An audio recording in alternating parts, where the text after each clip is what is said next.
আজকের এই ভিডিওতে আলোচনা করব স্বামী বিবেকানন্দ স্কলারশিপ যারা মাধ্যমিক বা উচ্চ মাধ্যমিক পরীক্ষা দেওয়ার পর বিভিন্ন কারণে ড্রপ আউট নেয় অর্থাৎ ইয়ার গ্যাপ থাকে তারা কিভাবে স্বামী বিবেকানন্দ স্কলারশিপের জন্য আবেদন করতে পারবে এবং যদি ড্রপ আউট 1 বছর বা 2 বছর থাকে তাহলে তাদের জন্য কি কি নতুন যোগ্যতা লাগবে এখানে আবেদন করার জন্য সেটা স্টেপ বাই স্টেপ এবং ফুল প্রসেস তোমাদের সঙ্গে শেয়ার করব সম্পূর্ণ অফিসিয়াল পোর্টাল থেকে যাবতীয় তথ্য সহ। তো চলো ভিডিওটি শুরু করা যাক। তো আমি চলে এসেছি স্বামী বিবেকানন্দ স্কলারশিপের অফিসিয়াল পোর্টালে। এবার আমি দেখাবো যারা বিভিন্ন নিট বা জেই বা বিভিন্ন ল্যাটারারি এন্ট্রির জন্য বা এন্ট্রান্স এক্সামে প্রিপারেশনের জন্য অনেক সময় ড্রপ আউট নেওয়ার প্রয়োজন হয়। তো কত বছর ড্রপ আউট থাকলে স্বামী বিবেকানন্দ স্কলারশিপে তোমরা আবেদন করতে পারবে। তো অফিসিয়াল পোর্টালের এখানে এলিজিবিলিটি ক্রাইটেরিয়ায় বলা হয়েছে, তো সেখানে আমি তোমাদের সঙ্গে তুলে ধরেছি। তো প্রিভিয়াস ইয়ারে অর্থাৎ যারা 2025 সালে বা 24 সালে মাধ্যমিক পরীক্ষা দিয়ে স্কলারশিপে আবেদন করেছিল সেই পোর্টালটি এখনও আপডেট হয়নি, তাই পুরনো কিন্তু এখনও এই পোর্টালই চলছে। তো তোমাদের সঙ্গে শেয়ার করছি 2024-এর ওয়াইজ। এখানে বলা হয়েছে 2024 সালে যারা কারেন্ট ইয়ারের স্টুডেন্ট ছিল তারা তো আবেদন করতে পারবেই, তার সঙ্গে কত বছরের ড্রপ আউট থাকলে আবেদন করতে পারবে 2023, 2022 এবং 2021। অর্থাৎ তোমরা কিন্তু 3 বছরের যদি ড্রপ আউট স্টুডেন্ট থেকে থাকো তাহলেও তুমি কিন্তু স্বামী বিবেকানন্দ স্কলারশিপে আবেদন করতে পারবে। আর 2025 সালে আবেদন করার জন্য যারা 2022 সাল পর্যন্ত ড্রপ আউট রয়েছে অর্থাৎ 2022 সালে উচ্চ মাধ্যমিক পাশ করেছো, 2023 এবং 24-এ কোনোরকম কোনো কলেজে অ্যাডমিশন নাওনি এবং 2025 সালে চাইছো যে কোনো একটি কোর্স করতে, তো সেক্ষেত্রে তুমি কিন্তু স্বামী বিবেকানন্দ স্কলারশিপের জন্য তোমার যদি 60%-এর ওপরে থেকে থাকে তাহলে আবেদন করে দিতে পারবে তোমার ড্রপ আউট হলেও। তো সেক্ষেত্রে আর কি কি যোগ্যতা লাগবে সেটাই এখন তোমাদের সঙ্গে পরপর শেয়ার করছি। যারা 2025 সালে পাশ করে কলেজে অ্যাডমিশন নেবে তারা তো আবেদন করতে পারবেই, কিন্তু যারা 2022, 23 এবং 24 সালে ড্রপ আউট নিয়ে এবছর অ্যাডমিশন নেবে প্রথমত তারাও এখানে কিন্তু আবেদন করতে পারবে। তো এক্ষেত্রে আবেদনের জন্য স্টুডেন্টকে অবশ্যই West Bengal board of secondary education থেকে বা হায়ার সেকেন্ডারি বা মাধ্যমিক এক্সাম কিন্তু 60% নম্বর পেতে হবে, তাহলে কিন্তু আবেদন করতে পারবে। আর যেই কোর্সে তুমি বর্তমানে অ্যাডমিশন নেবে সেটা কিন্তু AICTE বা অ্যাফিলিয়েট WBSCT এবং VESD, এটা হচ্ছে ডিপ্লোমা এবং পলিটেকনিকের ক্ষেত্রে এই দুটো কিন্তু অ্যাপ্রুভ ম্যান্ডেটরি। এবং যারা কলেজে অ্যাডমিশন নেবে তাদের কিন্তু অবশ্যই ইউনিভার্সিটি গ্র্যান্ট কমিশনের আন্ডারে অ্যাফিলিয়েট থাকতে হবে। ড্রপ আউট স্টুডেন্টদেরও স্বামী বিবেকানন্দ স্কলারশিপের নর্মাল স্টুডেন্টদের মতো অ্যাপ্লিকেশন বা তোমাদের যে ফ্যামিলি ইনকাম সেটা হচ্ছে 2,50,000 টাকার বেশি হলে এক্ষেত্রে আবেদনের যোগ্য নয় এবং স্টুডেন্টের সরাসরি ব্যাংক অ্যাকাউন্টে টাকা কিন্তু দেওয়া হয়, তাই অবশ্যই স্টুডেন্টের নামে নিজস্ব ব্যাংক অ্যাকাউন্ট থাকতে হবে এবং সেটা IFSC কোড এবং অ্যাকাউন্ট নম্বর অবশ্যই কিন্তু থাকতে হবে।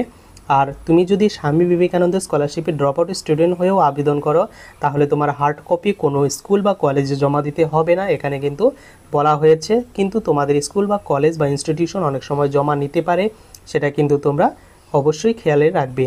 তো এরপরে বলা হয়েছে খুবই গুরুত্বপূর্ণ একটি ইনফরমেশন, যে সমস্ত স্টুডেন্টরা অলরেডি স্কলারশিপ এলিজিবল বা অলরেডি স্কলারশিপ এনজয় করছে অন্য কোনো স্কলারশিপ, সেটা হতে পারে সেন্ট্রাল বা স্টেট গভর্নমেন্ট, তো একই কোর্সের জন্য তুমি একের বেশি স্কলারশিপ পাবে না। অর্থাৎ স্বামী বিবেকানন্দ স্কলারশিপে আবেদন করলে অন্য সরকারি সেন্ট্রাল এবং স্টেট গভর্নমেন্টের আবেদন করতে পারবে না। আর নর্মাল রেগুলার বেসিসে যারা স্টুডেন্ট রয়েছে তাদের যে টাকাগুলি দেওয়া হয় সেই সেম পরিমাণ টাকা স্টুডেন্টরা কিন্তু ড্রপ আউট স্টুডেন্ট হলেও কিন্তু সেম পরিমাণ টাকা পাবে। অর্থাৎ কলেজে যদি BSc করো তাহলে 12,000 থেকে 18,000 টাকা তোমরা কিন্তু পাবে, যারা বিটেক করবে তারা 60,000 টাকা এবং যারা পলিটেকনিক করবে তারা হচ্ছে 18,000 টাকা রেসপেক্টিভলি কিন্তু পাবে এই স্কলারশিপ থেকে। তো এবার অনেকেরই প্রশ্ন, যারা ড্রপ আউট স্টুডেন্ট তারা কিভাবে আবেদন করবে বা ড্রপ আউট স্টুডেন্টদের জন্য একটি ইনফরমেশন এখানে শেয়ার করছি। তো এখানে ডাউনলোড সেকশনে যাবে, ডাউনলোড সেকশনে ক্লিক করার পর এখানে কিন্তু অনেকগুলো অপশন এখানে তোমরা দেখতে পারবে। তো এখানে ইনকাম সার্টিফিকেট বলে একটি অপশন রয়েছে, এই ইনকাম সার্টিফিকেটটা তোমরা কিন্তু ডাউনলোড করে নেবে, যেটা তোমার কিন্তু তোমার কাছাকাছি যে বিডিও অফিস বা তোমার যদি এসডি অফিস হয়ে থাকে বা ডেপুটি কমিশনার বা মিউনিসিপ্যালিটি হয়ে থাকে, তো সেখান থেকে তোমাকে সিগনেচার অবশ্যই আনতে হবে যখন স্কলারশিপের আবেদন প্রসেস শুরু হবে তখন। এবার যারা ড্রপ আউট রয়েছে তারা কিভাবে আবেদন করবে? নর্মালি রেজিস্ট্রেশন প্রসেসে চলে যাওয়ার পর এখানে নিচের দিকে চলে আসবে, নিচের দিকে এখানে ডিক্লারেশনটা ক্লিক করে প্রসিড ফর রেজিস্ট্রেশনে ক্লিক করবে। তো এখানে তুমি যেই ক্যাটাগরির আন্ডারে আবেদন করবে, ধরা যাক একজন স্টুডেন্ট সে হচ্ছে টেকনিক্যাল লাইনে পড়াশোনা করবে বা বিটেক করবে, সেই জন্য সে ড্রপ আউট নিয়েছিল, এবার সে অ্যাডমিশন নেবে। তো সেক্ষেত্রে তাকে এখানে অপশন দেখতে পাচ্ছ ডিরেক্টরেট অফ টেকনিক্যাল এডুকেশন, তো এখানে নিচে ফ্রেশ অ্যাপ্লাই এখানে ক্লিক করতে হবে। এখানে আসার পর এই ইন্টারফেসটা তোমাদের সামনে ওপেন হবে। এখানে ইয়ার অফ কোয়ালিফাইং এক্সামিনেশন, তুমি কোন সালে উচ্চ মাধ্যমিক পাস করেছো সেটা এখানে ড্রপ ডাউন মেনু দেখতে পারবে। এখানে তুমি চুজ করবে তোমার ইয়ার গ্যাপ থাকলে, ধরা যাক স্টুডেন্ট সে 23 সালে পাস করেছে এবং 25 সালে অ্যাডমিশন নেবে, তো সে 2023 চুজ করবে। তো এখানে 23 চুজ করার পর একটি নতুন এখানে ইনফরমেশন তোমাদের সামনে ওপেন হবে, reason for non admission in 2023-24 session. অর্থাৎ এই যে স্টুডেন্ট সে কিন্তু 1 বছরের ড্রপ আউট ছিল, তো কেন সে স্কলারশিপের জন্য আবেদন করেনি, 1 বছর পর আবেদন কেন করছে, সেটা কিন্তু তোমাদের অবশ্যই এখানে ভ্যালিড একটি কারণ দেখাতে হবে। তো কারণটি কি কি রয়েছে এখানে কিন্তু সিলেক্ট রিজন অপশন পাবে, এখানে কয়েকটি কারণ তোমরা কিন্তু দেখাতে পারবে। 3টি কারণের জন্য তুমি কিন্তু ড্রপ আউট স্টুডেন্ট হিসাবে শেয়ার করতে পারো। প্রথমত ফিনান্সিয়াল গ্রাউন্ড, অর্থাৎ তোমার আর্থিক অবস্থা ভালো ছিল না। দ্বিতীয়ত তোমার হেলথের কোনো প্রবলেম ছিল। তৃতীয়ত তুমি এন্ট্রান্স এক্সাম প্রিপারেশন নিয়েছো, যেটা ম্যাক্সিমাম স্টুডেন্ট করে থাকে নিট এবং জেইর ক্ষেত্রে। তো এখানে যারা জি এবং নেটের জন্য প্রিপারেশন নিচ্ছিলে, তোমরা নিচে প্রিপারেশন ফর এন্ট্রান্স এক্সামিনেশন এই অপশনটা ক্লিক করবে।